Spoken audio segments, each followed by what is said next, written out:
राधे राधे दोस्तों, नमो नमः, नमः संस्कृताय। मैं माला मैम आप सभी का स्वागत करती हूँ आपके अपने YouTube channel MS classes one में। तो आप सभी का हार्दिक स्वागत और अभिनंदन है। दोस्तों उम्मीद करती हूँ आप सभी लोग बहुत अच्छे होंगे, हम भी बहुत अच्छे हैं। और जो हमारा जो प्रश्नोत्तरी चल रहा है दोस्तों, आज की जो प्रश्नोत्तरी है कादम्बरी से है और शुकनासोपदेश से है।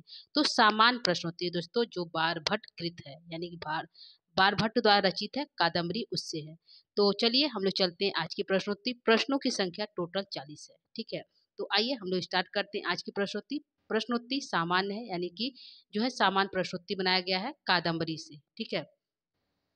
तो आज की जो पहला प्रश्न है, प्रश्न आपके सामने है दोस्तों। पहला प्रश्न है कि कादम्बरी के लेखक कौन है। तो सामान्य प्रश्न है, कालिदास है क्या, बारभट्ट है क्या, भूसर भट्ट है क्या, या मयूर भट्ट है। तो कादम्बरी के लेखक कौन है दोस्तों, तो आंसर हमारा जाएगा दोस्तों बी की तरफ। कौन है, बी की तरफ, बारभट्ट है, ठीक है। कादम्बरी के लेखक कौन है, तो उत्तर हमारा बी है, बारभट्ट है। तो यह पहले प्रश्न का पहला आंसर है दोस्तों। आगे हम दूसरे प्रश्न को लेंगे। प्रश्न है कादम्बरी ग्रंथ की विधा क्या है, यानी कादम्बरी जो ग्रंथ वह किस विधा में है। तो महाकाव्य है क्या, कथा में है क्या, खंड काव्य में है क्या, या फिर नाटक में है। तो कादम्बरी ग्रंथ की विधा क्या है दोस्तों, तो आंसर हमारा जाएगा बी की तरफ, यानी कथा है। क्या है, कादम्बरी क्या है, एक कथा है। तो आंसर हमारा बी सही है दोस्तों दूसरे प्रश्न का। तीसरे प्रश्न को लेंगे यहाँ पे। तीसरा प्रश्न दोस्तों, प्रश्न है कादम्बरी ग्रंथ को कितने भागों में बांटा गया है। तो कादम्बरी ग्रंथ के को कितने भागों में बांटा गया है। 2 भाग हैं, 3 भाग हैं, 4 भाग हैं, या फिर 5 भाग हैं। तो कादम्बरी ग्रंथ को 2 भागों में बांटा गया, एक उत्तरार्ध एक पूर्वार्ध, ठीक है। एक जो है पूर्वार्ध पूर्वार्ध और एक जो है उत्तरार्ध, ठीक है, उत्तरार्ध, ठीक है। तो 2 भाग है, एक पूर्वार्ध और एक उत्तरार्ध। तो कादम्बरी ग्रंथ को कितने भागों में बांटा गया, तो 2 भागों में बांटा गया। आंसर हमारा जाएगा 2, एक पूर्वार्ध एक उत्तरार्ध। पूर्वार्ध की रचना जो है बारभट्ट के द्वारा किया गया। किसके द्वारा दोस्तों, बारभट्ट के द्वारा किया गया है। और उत्तरार्ध की जो रचना है वह जो है मयूर भट्ट के द्वारा किया गया। किसके जो है, सॉरी दोस्तों, भूसर भट्ट के द्वारा किया गया है। 2 भाग हैं, एक पूर्वार्ध एक उत्तरार्ध। पूर्वार्ध के लेखक बारभट्ट है और उत्तरार्ध जो लिखा गया यह जो है भूसर भट्ट या पुलिंद भट्ट के द्वारा लिखा गया है, ठीक है। तो यहाँ पे जो आंसर सही हो जाएगा, 2 भाग है। कितने हैं, 2 भागों में बांटा गया है। लेते हैं चौथे प्रश्न को। चौथा प्रश्न है दोस्तों, कादम्बरी ग्रंथ का प्रधान रस है। तो इसका प्रधान रस या मुख्य रस क्या है दोस्तों, तो वीर रस है क्या, श्रृंगार रस है क्या, शांत रस है क्या, या फिर करुण रस है। तो कादम्बरी जो ग्रंथ है दोस्तों, इसमें जो है प्रेम कथा है, 3 जन्मों की कथा है। और जो है इसमें नायक और नायिका जो है एक दूसरे से प्रेम करते हैं, यानी कि प्रेम परक ग्रंथ है। इसलिए इसमें जो है श्रृंगार, हमारा रस कौन सा होगा, तो रस हमारा होगा श्रृंगार रस, ठीक है। क्योंकि कादम्बरी ग्रंथ का प्रधान रस पूछा है, तो रस हमारा है श्रृंगार रस। तो आंसर हमारा चौथे प्रश्न का आंसर जो है बी सही है। आगे 5वें प्रश्न को लेंगे दोस्तों। 5वां प्रश्न है कादम्बरी किस ग्रंथ का उपजीव्य है, यानी कि कादम्बरी जो है, कादम्बरी जो कथा लिखी गई है उसका उपजीव्य क्या है, वह कहाँ से लिया गया है। तो गुणाढ़ की बृहद कथा है क्या, महाभारत से लिया गया है क्या, भागवत गीता से लिया गया है क्या, या फिर पुराण से लिया गया है। तो कादम्बरी का जो ग्रंथ है उपजीव्य है, वह आंसर हमारा जाएगा दोस्तों ए की तरफ, गुणाढ़ की जो बृहद कथा उससे लिया गया, उसका जो अंश मात्र है कादम्बरी, ठीक है। आंसर जो है 5वें का ए सही है, ठीक है। उपजीव पूछा है तो उपजीव हमारा जो है गुणाढ़ की जो है बृहद कथा है, ठीक है। तो 5 प्रश्न का आंसर ए सही है दोस्तों। प्रश्न संख्या 6 लेंगे। यहाँ पे है बारभट्ट की गद्य शैली है। तो बारभट्ट की कौन सी शैली है दोस्तों, तो यह जो है बारभट्ट की जो कथा वह गद्य में लिखा गया, तो उसकी शैली क्या है। तो गौड़ी है क्या, वैदर्भी है क्या, पांचाली है क्या, या फिर कौशिकी है। तो कौन सी शैली है। तो यहाँ जो है 6 नंबर का प्रश्न का आंसर जाएगा दोस्तों सी की तरफ, तीसरा सही है। बारभट्ट की जो गद्य शैली कौन सी है, पांचाली है। क्या है, पांचाली है। तो आंसर हमारा प्रश्न संख्या 6 का सी सही है। अगला है प्रश्न संख्या 7 की तरफ चलेंगे। 7 का प्रश्न है 7 दोस्तों, कादम्बरी ग्रंथ का नायक है। तो कादम्बरी ग्रंथ का नायक कौन सा है दोस्तों, वैशंपायन है क्या, चंद्रापीठ है क्या, तारापीठ है क्या, या फिर जाबाली है। तो इस प्रश्न का आंसर क्या सही हो जाएगा दोस्तों, पूछा है कादम्बरी ग्रंथ का नायक है। तो नायक कौन है दोस्तों, जो है चंद्रापीठ। क्या है, चंद्रापीठ, यह नायक है। तो आंसर हमारा क्या सही हो जाएगा, बी आंसर सही है। जो है चंद्रापीठ का नायक पूछा है, जो है कादम्बरी का नायक कौन है, चंद्रापीठ। सहनायक कौन है, तो यह जो है वैशंपायन जो है सहनायक है। क्या है, सहनायक है, ठीक है। तारापीठ कौन है दोस्तों? तो चंद्रापीठ के पिता हैं। क्या है? चंद्रापीठ के पिता है और उज्जैनी के राजा हैं। जाबाली कौन है दोस्तों? जाबाली आश्रम के ऋषि हैं, यानी कि जाबाली एक ऋषि है और हरित के पिता है। हरित जो है ऋषि है, उनके पिता जाबाली है। ठीक है, तो यहाँ पे पूछा था नायक कौन है? तो चंद्रापीठ है।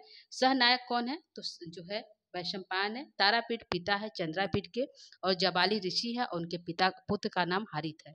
क्या है? हरित है। तो आंसर जो है बी सही है दोस्तों 7 नंबर प्रश्न का। प्रश्न संख्या 8 को लेंगे। प्रश्न संख्या 8 आपके सामने दोस्तों। 8 प्रश्न है, कादम्बरी ग्रंथ की नायिका है। तो कादम्बरी ग्रंथ की नायिका कौन है दोस्तों? तो महाश्वेता है क्या? बिलासवती है क्या? कादम्बरी है क्या? या फिर मनोरमा है? कौन जो है कादम्बरी ग्रंथ की नायिका है? तो यहाँ पे आंसर जो सही होगा दोस्तों, आंसर माना जाएगा सी की तरफ। कौन है? कादम्बरी। कादम्बरी ग्रंथ की नायिका स्वयं कादम्बरी है। कादम्बरी जो है नायिका है, नायिका के नाम पर इस ग्रंथ का नाम पड़ा कादम्बरी। ठीक है, तो कादम्बरी ग्रंथ की नायिका पूछा है तो आंसर माना जाएगा सी की तरफ कादम्बरी है। ठीक है, आगे हम लेते हैं आंसर सी सही 8 नंबर प्रश्न का। महाश्वेता का कौन है दोस्तों? सहनायिका है। कौन है? सहनायिका, ध्यान रखिएगा, सहनायिका है और जो है पुंडरीक की प्रेमिका है। ठीक है, बिलासवती कौन है? तो चंद्रापीठ की माता है। कौन है? चंद्रापीठ की माता है और तारापीठ की पत्नी है। किसकी है? तारापीठ की पत्नी है, पीठ की पत्नी है। ठीक, ध्यान रखिएगा, यह पुत्र है। चंद्रापीठ की माता का नाम बिलासवती है और तारापीठ की पत्नी का नाम जो है बिलासवती है। कादम्बरी नायिका है दोस्तों, सह नायिका जो है महाश्वेता है। मनोरमा कौन है दोस्तों? तो मनोरमा जो है वैशंपायन की माँ का नाम है। क्या है? वैशंपायन की माता का नाम मनोरमा है और जो है सुकनास की पत्नी का नाम मनोरमा है। तो आंसर जो है सी को करेक्ट कर लेंगे दोस्तों। इन प्रश्नों को भी ध्यान रखिएगा। आगे चलेंगे हम प्रश्न संख्या 9 की तरफ। प्रश्न संख्या 9 है दोस्तों, कादम्बरी ग्रंथ में कितने जन्मों की कथा है?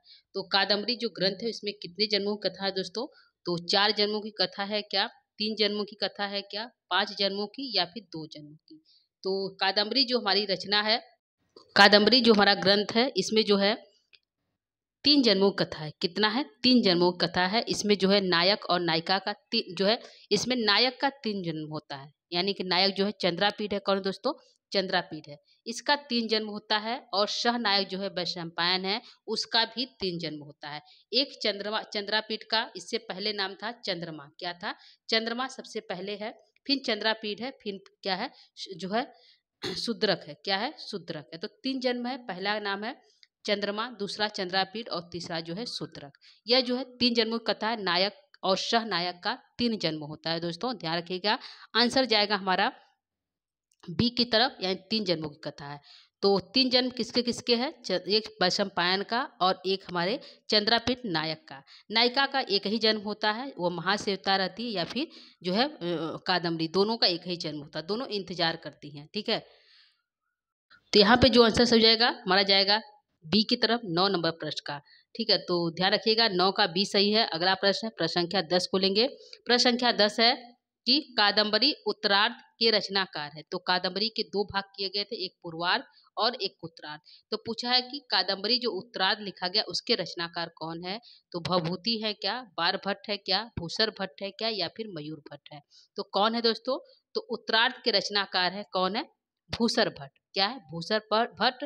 भूसर भट्ट का नाम ही पुलिंद भट्ट है। क्या है? पुलिंद भट्ट है। ठीक है, इनको पुलिंद भट्ट भी कहते हैं और भूसर भट्ट भी कहते हैं। तो ध्यान रखिएगा, भूसर भट्ट नाम है जो उत्तरार्ध के रचनाकार है। पूर्वार्ध की रचना कौन है? तो बाण भट्ट है। ठीक है, मयूर भट्ट कौन है दोस्तों? सुर शतकम लिखा है। मयूर भट्ट के द्वारा एक ग्रंथ लिखा गया है जिसका नाम है सुर शतकम। क्या नाम है? सुर शतकम। मयूर भट्ट जो है ये भी राजा हर्षवर्धन के ही राज में रहते थे और जो है बाण भट्ट के साले, यानी कि मयूर भट्ट की बहन से बाण भट्ट का विवाह हुआ था। ठीक है, तो ध्यान रखिएगा, सुर शतकम के लेखक रचनाकार पूछे तो मयूर भट्ट है। मयूर भट्ट की बहन से जो है बाण भट्ट का विवाह हुआ था। दोनों राजा हर्षवर्धन के राज में जो है कवि थे। ठीक है, तो हमारा जो है आंसर जाएगा हमारा दोस्तों सी की तरफ। कादम्बरी का उत्तरार्ध के रचनाकार कौन है? तो भूसर भट्ट। अगला प्रश्न प्रश्न संख्या 11 है। प्रश्न संख्या 11 को लेंगे दोस्तों। 11 है, जाबाली ऋषि के पुत्र का क्या नाम था? तो एक जाबाली, इसमें जो एक जाबाली ऋषि भी थे जो जाबाली आश्रम में निवास करते थे। तो यहाँ पे है कि जाबाली ऋषि के पुत्र का क्या नाम था, तो इंद्रायुध है क्या, पुंडरीक है क्या, हारित है क्या, या फिर पुलिंद है। तो यहाँ पे जो पूछा है जाबाली ऋषि के पुत्र का क्या नाम है, तो उनके पुत्र का नाम है हारित। क्या है, ऋषि हारित। ठीक है, ऋषि हारित वही है जिन्होंने जब सुक को चोट लगी थी उसके पैरों में, तो वह जो है तालाब के किनारे पानी पीने के लिए आया था। तो उस सुक को जो है अपने साथ जो है जाबाली ऋषि के आश्रम में ले जाते हैं। तो कौन ले जाता है, हारित ले जाते हैं। किसको, सुक को। सबसे पहले सुक को जो है इसी सुक को जिसको जो है चोट लगी रहती पैरों में, उसके पिता की मृत्यु जाती, जंगल में आग लग जाती है। कुछ जो है शिकार करने वाले जो है ऐसा कर्म जो है कर देते हैं कि जो है जंगल में आग लग जाती है, पेड़ पौधे जो है काट दिए जाते हैं, और जो इस सुख जो है अपना जान बचाकर जो है तालाब के किनारे जो है पानी पीने के लिए आता है। तो इस सुख को जो है हारित जो है अपने साथ जो है जाबाली ऋषि के आश्रम में ले जाते हैं। तो सुख को देखते ही जाबाली ऋषि ने इसके पूर्व जन्म की कथा को जान जाते हैं कि इसका सुख जन्म कैसे हुआ, किस कारण हुआ। तो वह जो है इस कथा को अपने शिष्यों और अपने पुत्रों के सामने बताते हैं, यानी कि सुख को भी बताते हैं कि तुमने पूर्व जन्म में तुम क्या थे और तुमने कौन सा कर्म किया जिसके कारण तुम्हारा जन्म इस जन्म में शुक जन्म से तुम्हारा जन्म हुआ है। ठीक है, तो ऐसी कथा है जाबाली ऋषि और शुक के बीच में।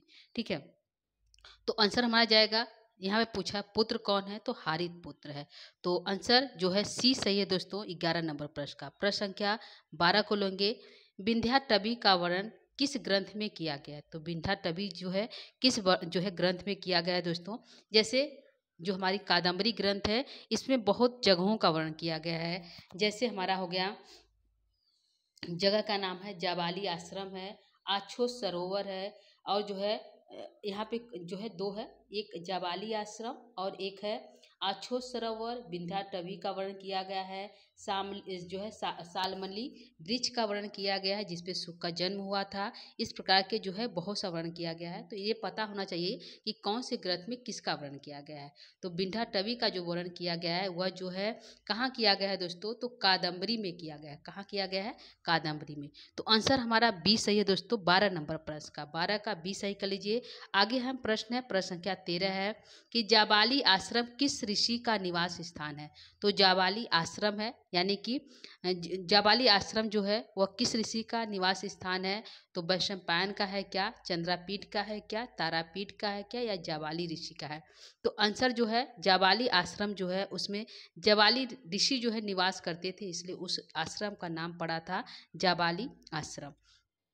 तो जाबाली आश्रम में कौन से ऋषि निवास करते थे, जाबाली ऋषि निवास करते थे। आंसर हमारा डी सही है दोस्तों, जो है 13 नंबर प्रश्न का। ठीक है, तो यहाँ पे डी को सही कर लीजिए दोस्तों 13 नंबर प्रश्न का। प्रश्न संख्या 14 को लेंगे। प्रश्न संख्या 14 है, कादम्बरी का नायक चंद्रापीठ किस कोटि का नायक है।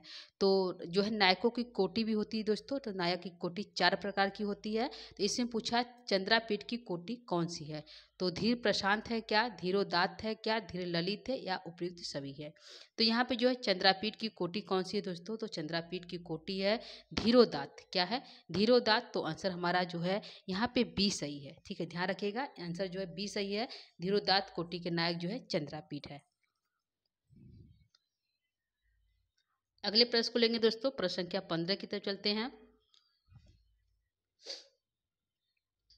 15 नंबर का प्रश्न है कि कादम्बरी ग्रंथ की नायिका कादम्बरी विवाह से पूर्व किस कोटि की नायिका थी। ठीक है, नायिका की कोटि 3 प्रकार की होती है दोस्तों, नायक की 4 प्रकार की। तो कादम्बरी ग्रंथ की जो नायिका है, कादम्बरी विवाह से पूर्व किस कोटि की नायिका है। तो पर नायिका थी क्या, पर नायिका है क्या, पर किया परकीया नायिका है क्या, परकीया मुग्धा नायिका है क्या, स्वकीया मध्या नायिका है क्या, या फिर स्वकीया पौढ़ा नायिका है। तो नायिका की 3 कोटि होती है। तो यहाँ पूछा है कि विवाह से पूर्व जो है कादम्बरी किस कोटि की नायिका थी। पे जो आंसर सही होगा दोस्तों, हमारा प्रश्न संख्या 15 का आंसर लेंगे। यहाँ पे जो है परकीया मुग्धा नायिका थी। क्या थी, परकीया मुग्धा नायिका थी विवाह से पूर्व। ठीक है, तो हमारा आंसर बी करेक्ट है। तो 15 का बी सही है। आगे हम 16 नंबर प्रश्न को लेंगे। 16 नंबर प्रश्न है, कादम्बरी ग्रंथ की नायिका कादम्बरी विवाह के बाद किस कोटि के नायिका। विवाह से पूर्व जो है परकीया मुग्धा नायिका थी, तो विवाह के बाद जो है कौन सी नायिका हो गई।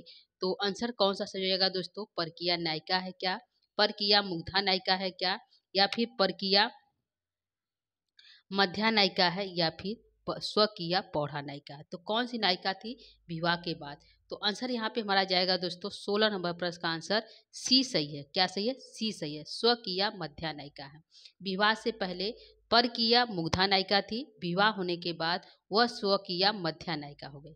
ठीक है, तो 16 नंबर प्रश्न का आंसर जो है दोस्तों सी सही है।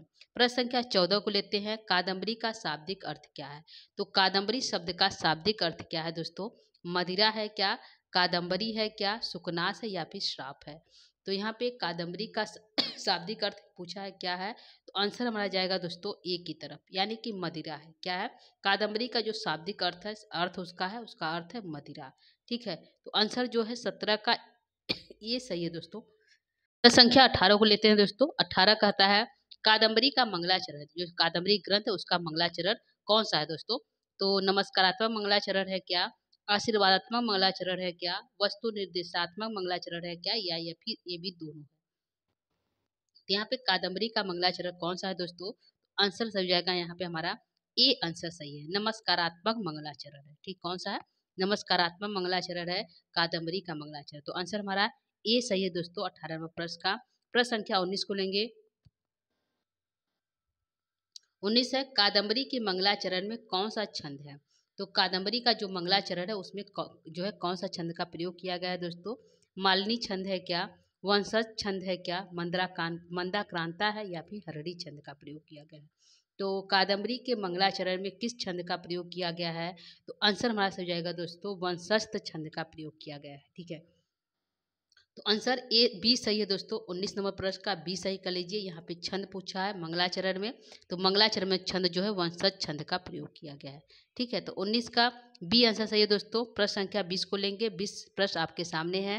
प्रश्न कहता है कादम्बरी के द्वितीय श्लोक में किस भगवान के चरण धूलि की स्तुति की गई है? यहाँ पे द्वितीय श्लोक पूछा है दोस्तों। मंगलाचरण में कुल जो है 20 श्लोकों का वर्णन किया गया है। तो यहाँ पे पूछा है कि द्वितीय श्लोकों में किस भगवान के चरण धूलि की स्तुति की गई है? तो विष्णु की, ब्रह्मा की, शिव जी की, या गुरु की?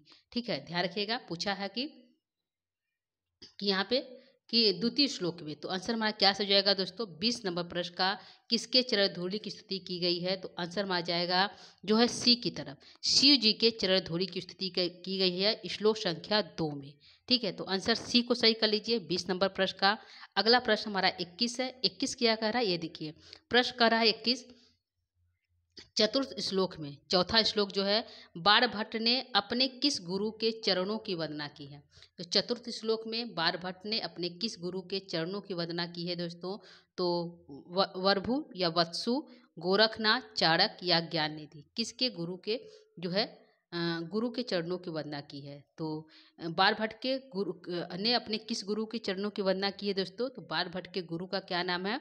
तो वरभु या जो है वत्सु नाम है। तो आंसर हमारा जो है ए सही है 21 नंबर प्रश्न का। ठीक है, तो 21 का एक सही कर लीजिए। यहाँ पे जो दोस्तों जो है 2 प्रश्न हम और बता देते हैं। यहाँ पे प्रथम श्लोक में किसकी वंदना की गई है? प्रथम श्लोक में, तो प्रथम श्लोक में जो है ब्रह्मा की वंदना की गई। किसकी? ब्रह्मा की स्तुति की गई है। जो है द्वितीय श्लोक में किसकी स्तुति की गई है दोस्तों? तो द्वितीय में शिव जी की स्तुति की गई है, अभी आपने पढ़ा किसकी? शिव जी की।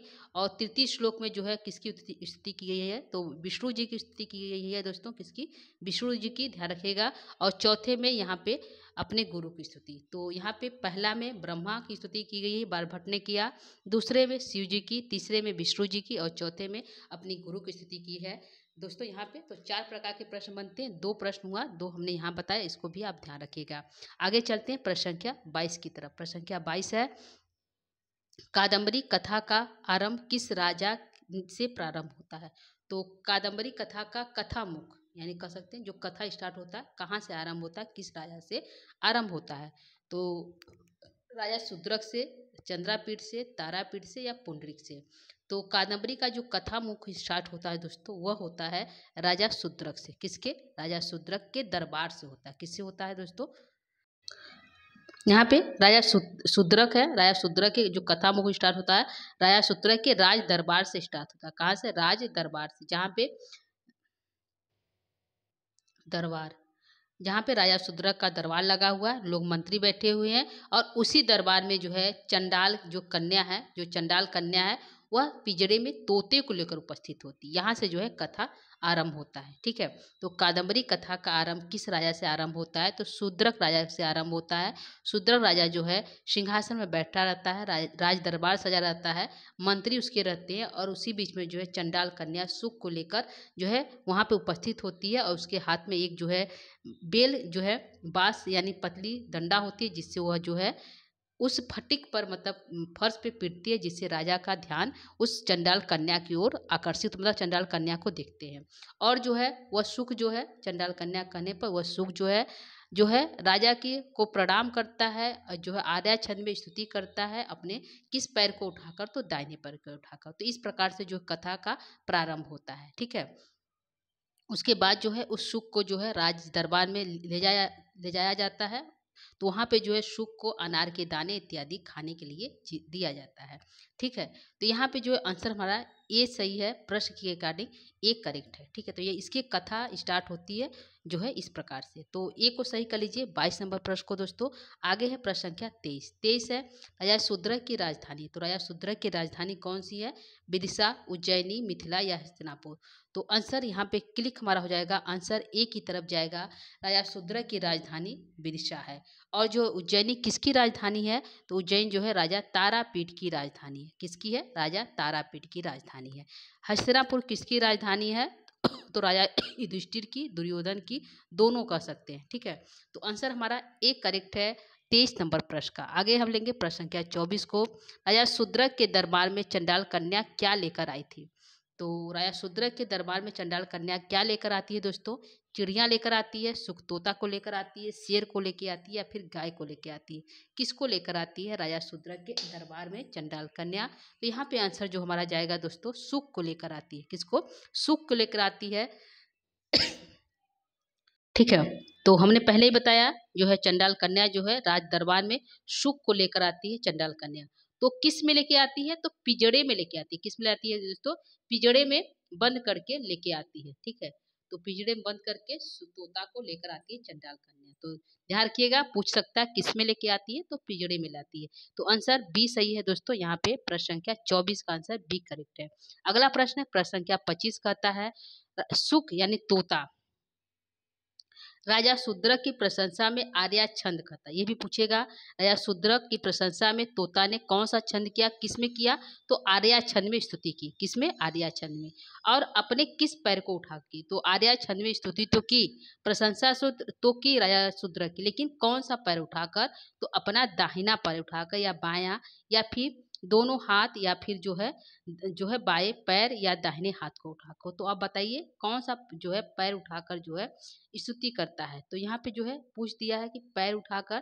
तो यहाँ पे आप जो हाथ को कैंसिल कर सकते हैं, क्योंकि यहाँ क्वेश्चन में डायरेक्ट पूछा है कौन सा पैर उठाकर। तो दो ऑप्शन बचते हैं, दाहिना पैर उठाकर या फिर बायां पैर उठाकर। ठीक है, तो यहाँ पे जो है सुख जो है राजा शूद्रक की प्रशंसा करता है आर्या छंद में अपने किस पैर को उठाकर दोस्तों? तो अपने दाहिने पैर को उठाकर। तो आंसर 25 का ए सही है। ठीक है, अगला प्रश्न है प्रश्न संख्या 26 को लेंगे। प्रश्न संख्या 26 है। 26 कहता है शुक का जन्म विंध्याटवी के किस विशाल वृक्ष पे हुआ? तो पहला प्रश्न तो ये बनेगा शुक का जन्म कहाँ पे हुआ? तो विंध्याटवी में हुआ। कहाँ पे हुआ? विंध्याटवी में हुआ। ठीक है, लेकिन किस वृक्ष पे हुआ? पूछा किस विशाल वृक्ष पर हुआ। तो वृक्ष का नाम बताना है। तो वृक्ष का नाम है पीपल के वृक्ष पे क्या, सालमल्ली वृक्ष के वृक्ष पर क्या, बरगद के वृक्ष पर क्या, या आम के वृक्ष पर। ठीक है, तो यह जो है सुख का जो यहाँ पे सुख का जो जन्म होता है वो जो है किस वृक्ष पे होता है? तो आंसर को यहाँ पे लेंगे दोस्तों, आंसर हमारा बी की तरफ जाएगा, सालमली वृक्ष पर। तो यहाँ पे जो है सालमली वृक्ष पर जो है सुख का जो है जन्म होता है। किसका होता है? सुख का जन्म होता है। इनके पिता जो है विकलांग थे, उड़ नहीं सकते थे। ठीक है, जो सुख था, सुख के जो पिता था तोता, वह जो उड़ नहीं सकता था, तो अपने जो आसपास जो है लोग रहते थे, तो कुछ जो है खाने के लिए लाते थे, तो उसके जो टुकड़े होते थे नीचे गिरते थे, तो उसी टुकड़ों को लाकर जो है सुख का पालन पोषण करता था। ठीक है, सुख जो है बहुत उड़ नहीं पाता था क्योंकि भी बच्चा था।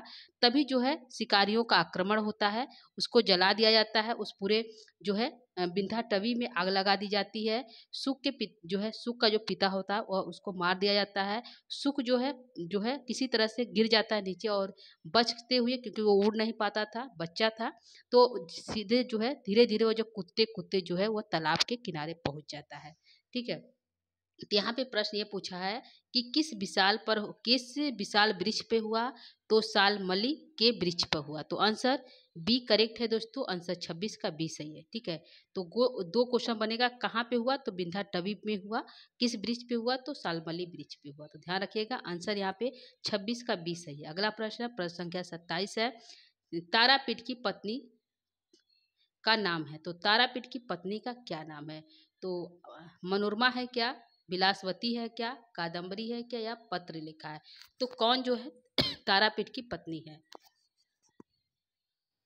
पे जो आंसर हमारा सही हो जाएगा दोस्तों, तारापीठ की पत्नी पूछा है क्या है, तो यहाँ पे जो आंसर को हम लेंगे, आंसर हमारा जाएगा बी की तरह, विलासवती है। मनोरमा किसकी पत्नी है, तो यह जो है सुकनास की पत्नी है। कौन है, सुकनास है। ठीक है, यह सुकनास की पत्नी, सुकनास वही है जो चंद्रापीठ को उपदेश देता है।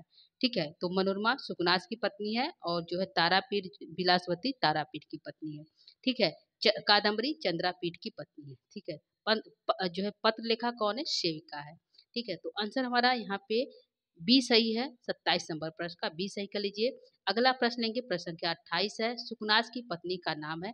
दोस्तों इस आंसर हमने बता दिया था पहले, तो आंसर को यहाँ पे सही कर लेते हैं, मनोरमा है। क्या है, मनोरमा। सुकनास की पत्नी का क्या नाम है, तो मनोरमा है, तो आंसर 28 का ए सही है। अगला प्रश्न प्रश्न संख्या 29 है दोस्तों, चंद्रापीठ के 3 जन्म क्रमशः कौन कौन से हैं। तो 3 जन्म हुए थे, कौन कौन से क्रमशः है दोस्तों, तो चंद्रमा है, चंद्रापीठ है, शूद्रक है, या उपयुक्त सभी है। तो क्रमशः जन्म कौन सा है दोस्तों, तो यहाँ पे जो क्रमशः जन्म पूछा है, तो क्रमशः जन्म जो है चंद्रापीठ, चंद्रमा, चंद्रापीठ और शूद्रक यानी उपयुक्त सभी है। ठीक है, पहले चंद्रमा जन्म होता है, फिर चंद्रापीठ और फिर शूद्रक, तो उपयुक्त सभी जन्म है दोस्तों। तीनों जन्मों का एक साथ हमने कर दिया, तो ध्यान रखिएगा 3 जन्म क्रम से हैं। क्या है, 3 जन्म जो है क्रम से है, क्रम से है। ठीक है, तो आंसर हमारा यहाँ पे उपयुक्त सभी है, डी आंसर करेक्ट है 29 नंबर प्रश्न का। आगे है प्रश्न संख्या 30 है, पुंडरीक के 3 जन्म क्रमशः कौन कौन से हैं। तो 3 जन्म जो है पुंडरीक, वैशंपायन, शुक, उपयुक्त सभी। तो 3 जन्म जो है कौन कौन से है, तो 3 जन्म जो है पुंडरीक भी है, वैशंपायन भी है और शुक भी है। तो आंसर हमारा डी सही हो जाता है। क्या हो जाता है दोस्तों, डी सही हो जाता है। लेकिन क्रमशः पूछा है, तो क्रमशः पहले पुंडरीक का जन्म होता है जो महाश्वेता से प्रेम करता है, दूसरा वैशंपायन से जो है वैशंपायन होता है जो चंद्रापीठ का बहुत बड़ा मित्र होता है, तीसरा शुक का जन्म लेता है। और जो यहाँ पे आंसर उपयुक्त सभी सही है दोस्तों। तो क्रम से है, ध्यान रखिएगा, पहले पुंडरीक, फिर वैशंपायन, फिर शुक। ठीक है, तो आंसर डी को सही कर लेते हैं। 30 नंबर प्रश्न। आगे प्रश्न संख्या 31 को लेंगे। प्रश्न संख्या 31 है दोस्तों, चंद्रापीठ की सेविका पत्रलेखा का जन्म पूर्व जन्म में क्या नाम था। यानी कि जो पत्रलेखा वह किसकी सेविका है, चंद्रापीठ की। एक क्वेश्चन बनता है, चंद्रापीठ की सेविका क्या नाम है, तो पत्रलेखा। ठीक है, दूसरा प्रश्न है कि पत्रलेखा का पूर्व जन्म में क्या नाम था। तो विलासवती था क्या, कादम्बरी था क्या, रोहिणी था क्या, या मनोरमा था। तो पत्रलेखा का भी जो 2 जन्म होता है। ठीक है, किसका होता है, तो यहाँ पे पत्रलेखा का 2 जन्म होता है। एक जन्म जो है जिसमें चंद्रापीठ होता है, चंद्रापीठ के समय में जो है चित्रलेखा का जन्म, पत्रलेखा नाम से जन्म लेती है। किसके नाम से, पत्रलेखा, जो चंद्रापीठ की सेविका होती है। और जो उसके पूर्व जन्म में, उसके पहले जब चंद्रमा का जन्म हुआ था उस समय जो है यह पत्रलेखा जो है रोहिणी नाम से जन्म ली थी। किस नाम से, रोहिणी नाम से। तो आंसर हमारा यहाँ पे सी सही है 31 नंबर प्रश्न का। ठीक है, जो है चंद्रापीठ के समय पत्रलेखा का जन्म होता है और चंद्रमा के समय जो है रोहिणी का जन्म होता है। तो पूर्व जन्म में पूछा है, तो पूर्व जन्म यानी चंद्रमा के जब जन्म होता है उस समय जो है पत्रलेखा का नाम रोहिणी था। ठीक है, यही है। और 31 का सी सही कर लेते हैं। अगला प्रश्न प्रश्न संख्या 32 है, चंद्रापीठ का जो घोड़ा पूर्व जन्म में किसका मित्र था। पूछा है, चंद्रापीठ का जो घोड़ा था उसका पूर्व जन्म में किसका मित्र था। तो पुंडरीक का था क्या, हारित था क्या, शूद्रक था क्या, या कापिंजल। यहाँ पूछा है दोस्तों कि यहाँ पे प्रश्न हमारा पूछा है दोस्तों, ध्यान रखिएगा कि चंद्रापीठ का घोड़ा है। ठीक है, नाम है चंद्रापीठ का घोड़ा और पूर्व जन्म में किसका मित्र था। तो पूर्व जन्म जो है पुंडरीक का मित्र था। किसका था, पुंडरीक का मित्र। तो आंसर हमारा 32 का ए सही है। ठीक है, ध्यान रखिएगा, 32 का ए सही है। अगला लेते हैं प्रश्न संख्या 33 को। प्रश्न संख्या 33 है, इंदिरा युद्ध का पूर्व जन्म में क्या नाम था? इंदिरा युद्ध का पूर्व जन्म में क्या नाम था?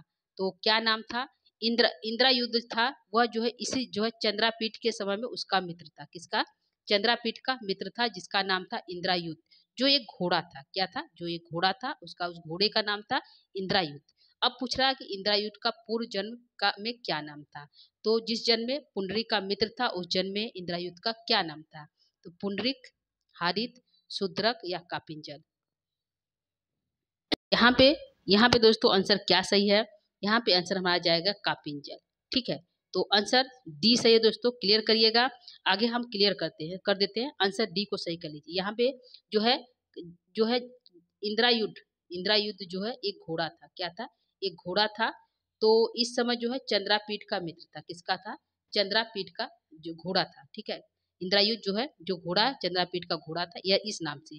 ठीक है, जो कापिंजल जो नाम है यह जो पुंडरीक का मित्र है। किसका? पुंडरीक का मित्र है पूर्व जन्म। तो ये हो गया कापिंजल जो है, कापिंजल जब नाम था तो पुंडरीक का मित्र था। इंदिरा युद्ध जो था वह घोड़ा था चंद्रापीठ का। ठीक है, तो आंसर डी को सही करेंगे 33 नंबर प्रश्न का। अगला प्रश्न है प्रश्न संख्या 34। चौतीस है जो है 34 है, पुंडरीक की माता का क्या नाम था? तो पुंडरीक की माता का नाम पूछा है, क्या नाम है दोस्तों? तो मदिरा है क्या, लक्ष्मी है क्या, मनोरमा है या फिर गौरी है? तो यहाँ पे क्या पूछा है दोस्तों कि पुंडरीक की माता का क्या नाम है? तो पुंडरीक का माता का नाम पूछा है दोस्तों, ध्यान रखिएगा। तो यहाँ पे क्या सही हो जाएगा? प्रश्न संख्या 34 का। तो 34 का क्या हो जाएगा दोस्तों? 34 का हमारा आंसर जाएगा डी की तरफ। क्या जाएगा? डी की तरफ। ठीक है,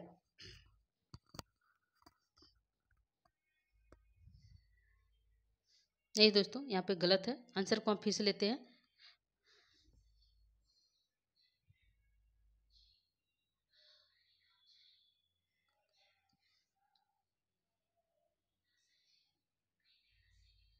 आंसर को हम फिर लेंगे। पुंडरीक की माता क्या नाम है?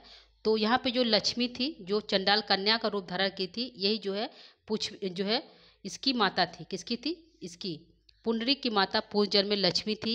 यही लक्ष्मी जो है चंडाल का रूप धारण करके जो है उत्पन्न होती है। तो पुंडरीक की माता का नाम पूछा है क्या है? तो लक्ष्मी है। मदिरा कादम्बरी की माता का नाम जो है, कादम्बरी की माता का नाम मदिरा है। और जो मनोरमा वैशंपायन की माता का नाम है। और गौरी जो है महाश्वेता की माता का नाम है। किसका है? महाश्वेता की माता का नाम है, ध्यान रखिएगा। महाश्वेता की माता का नाम गौरी है। मनोरमा जो है वैशंपायन की माता का नाम है। लक्ष्मी पुंडरीक की माता का नाम है। और कादम्बरी की माता का नाम जो है मदिरा है। ठीक है, तो आंसर क्लियर हो गया दोस्तों। 34 का यहाँ पे आंसर जाएगा पुंडरीक की माता का क्या नाम है? आंसर बी सही है, लक्ष्मी। ठीक है, तो लक्ष्मी को सही कर लीजिए। अगला प्रश्न है प्रश्न संख्या 35 है, दिग्विजय के लिए निकले चंद्रापीठ किन्नर मिथुन का पीछा करते हुए किस सरोवर के पास पहुंचे?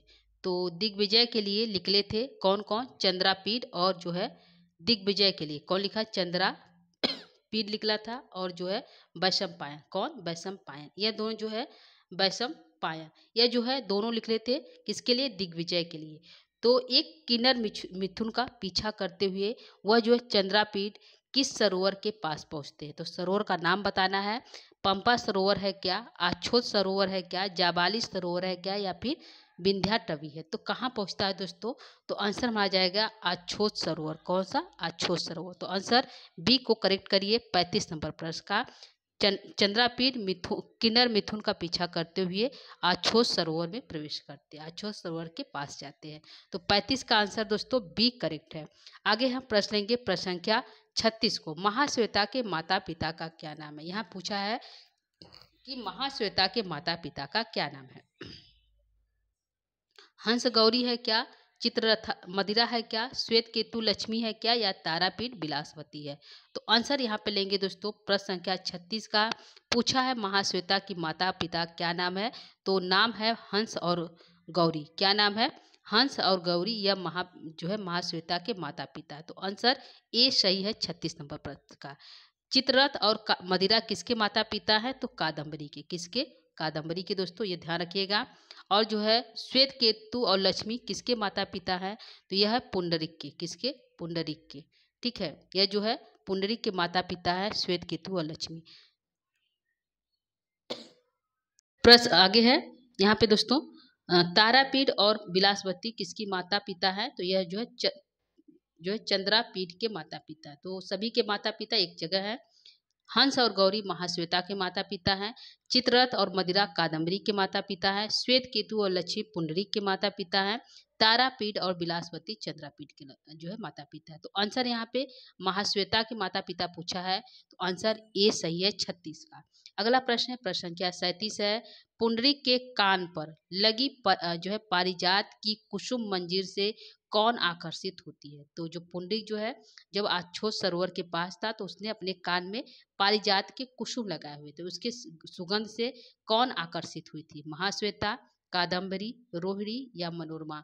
तो कौन आकर्षित हुई थी दोस्तों? तो आंसर माना जाएगा महाश्वेता। कौन? महाश्वेता। यहाँ पे जो है पुंडरीक जो है महाश्वेता जो है आकर्षित हो जाती है, दोनों में प्रेम हो जाता है। लेकिन जो है पुंडरीक जो है काम की भावना में जो बहक जाता है।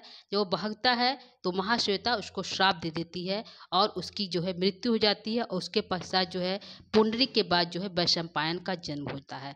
तो महाश्वेता के श्राप के कारण ही जो है पुंडरीक की मृत्यु होती है और जो उसका पूर्व जन्म जो है वैशंपायन होता है। तो यहाँ पे जो है महाश्वेता जो है उसके जो है कुसुम मंजरी से आकर्षित होती है और जो है आकर्षित होती है। तो आंसर ए सही है 37 नंबर प्रश्न का दोस्तों। 37 का ए सही कर लीजिए। अगला प्रश्न प्रश्न संख्या 38 क्या कहता है ये देखिए। पूछा है तरिका किसकी सहचरी है थी? तो तरिका किसकी सहचरी थी दोस्तों? महाश्वेता की, कादम्बरी की, रोहिणी की या मनोरमा की? तो किसकी सहचरी थी तरिका? तो यहाँ पे आंसर जो हमारा सही जाएगा दोस्तों, प्रश्न संख्या 38 का आंसर ए की तरफ जाएगा। तरिका महाश्वेता की जो है सहचरी थी। किसकी थी? सहचरी। किसकी? महाश्वेता की। तो आंसर ए सही है 38 नंबर प्रश्न का। अगला प्रश्न है प्रश्न संख्या 39। प्रश्न संख्या 39 है केयूरक किसका अनुचर था?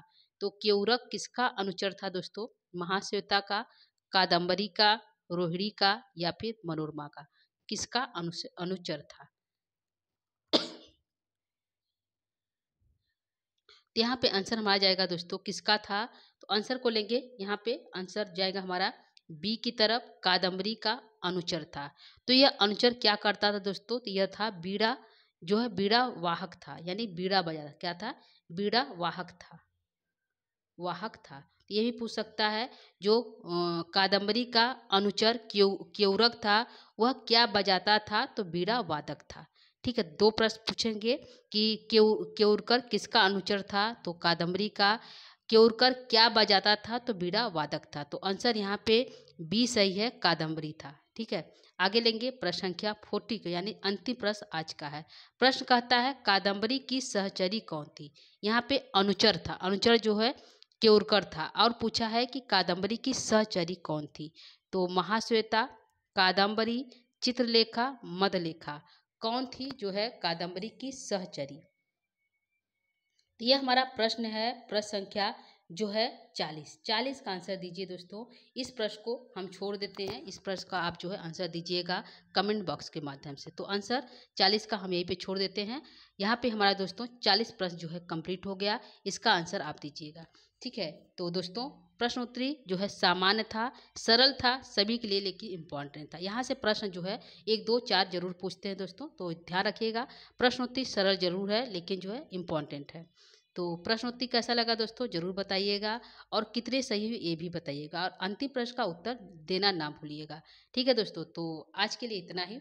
जो है आगे जो है यहाँ से है जो है दोस्तों हम जो है कादम्बरी स्टार्ट करें, यानी सुकनासो उपदेश से जो है प्रश्नोत्तरी लेकर उपस्थित होंगे, और जो है इसके जो है अलंकार को भी लेकर उपस्थित होंगे। तो ध्यान रखिएगा, क्लास को लेना ना भूलिएगा, यह जो है परीक्षा की दृष्टि से इम्पॉर्टेंट है।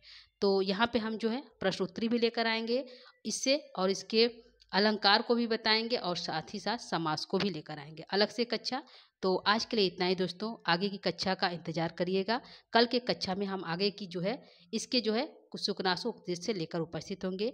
तो आज के लिए इतना ही। और जो दोस्तों, यदि आप हमारे चैनल पर पहली बार हैं तो चैनल को लाइक, सब्सक्राइब और शेयर यानी अपने दोस्तों तक इसको जरूर पहुंचाइएगा। तो दोस्तों, आज के लिए इतना ही। शुभ संध्या। नमो नमः। नमः संस्कृता। धन्यवाद।